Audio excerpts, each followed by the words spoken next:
محترم سامعین اور معزز طلباء کرام، السلام علیکم ورحمۃ اللہ وبرکاتہ۔ قرآن پاک کو تجویز سے پڑھانے اور پڑھنے کے شائقین کے لیے ایک بہترین سیریز کا آغاز کر رہے ہیں۔ اس سیریز میں نورانی قاعدہ کو ایک الگ تھلگ اور منفرد انداز میں پڑھایا گیا ہے، ایسا انداز جو بہت آسانی سے بچوں کے ذہن میں محفوظ ہو جاتا ہے۔ اعوذ باللہ من الشیطان الرجیم، بسم اللہ الرحمن الرحیم۔ الف الف الف، چونکہ الف پڑھنے میں ماقبل کے تابع ہوتا ہے، یعنی اگر الف سے پہلے والا حرف پر ہے یعنی موٹا ہے تو الف کو پر پڑھا جائے گا، اور اگر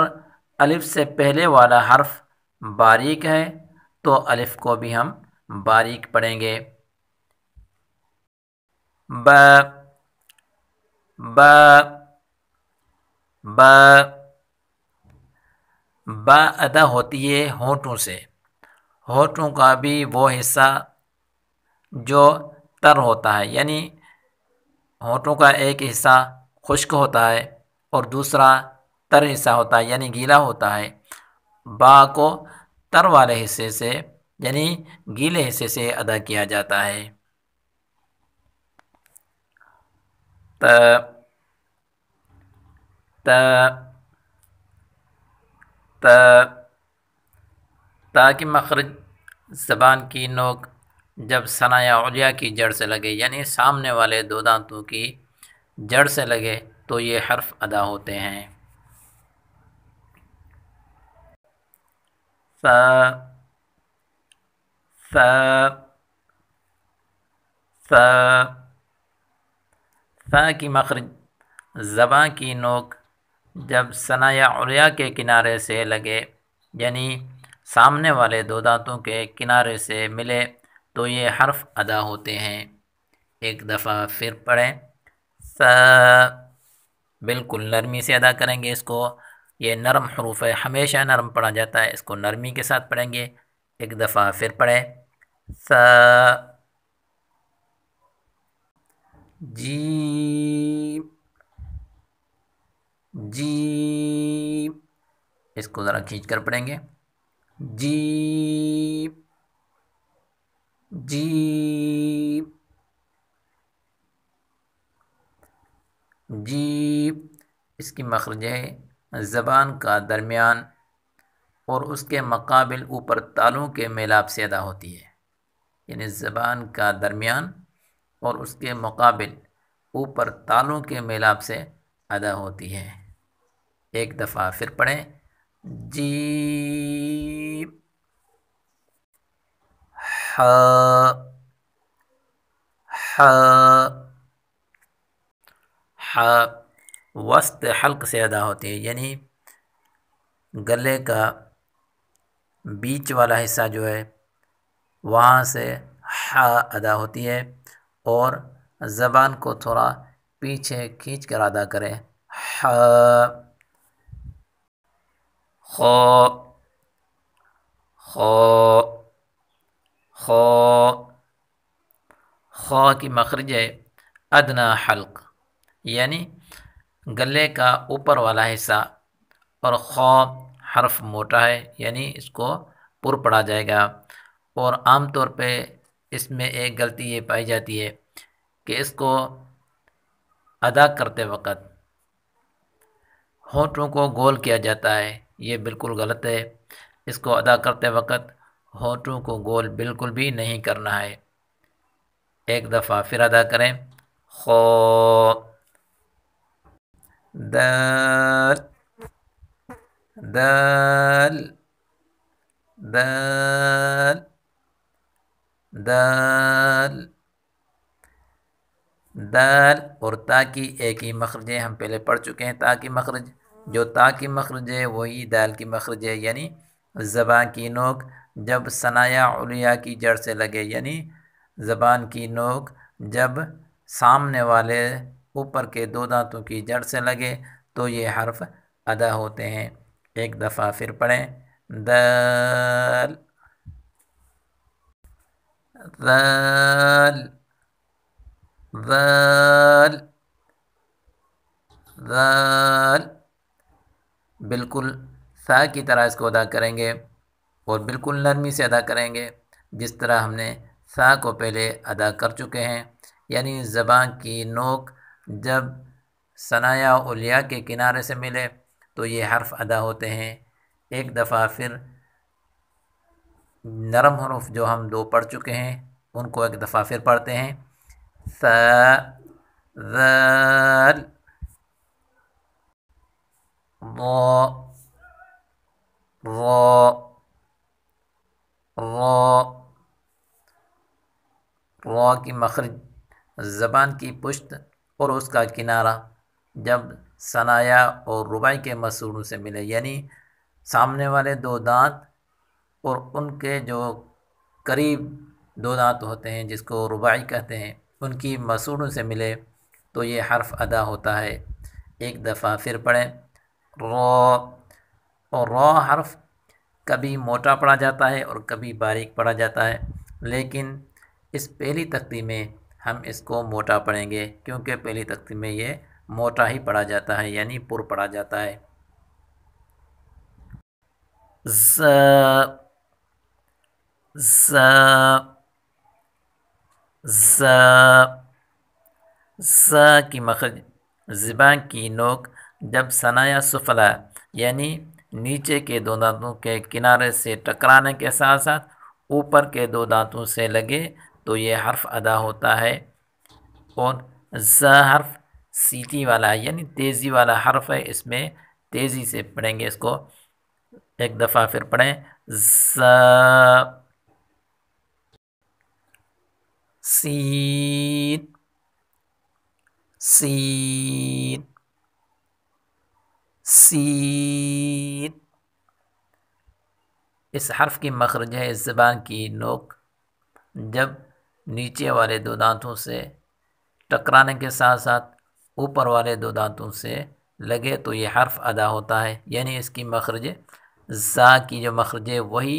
سین کی مخرج ہے، دونوں کی ایک ہی مخرج ہے اور دونوں حرف سیٹی والے ہیں، یعنی دونوں کے آواز میں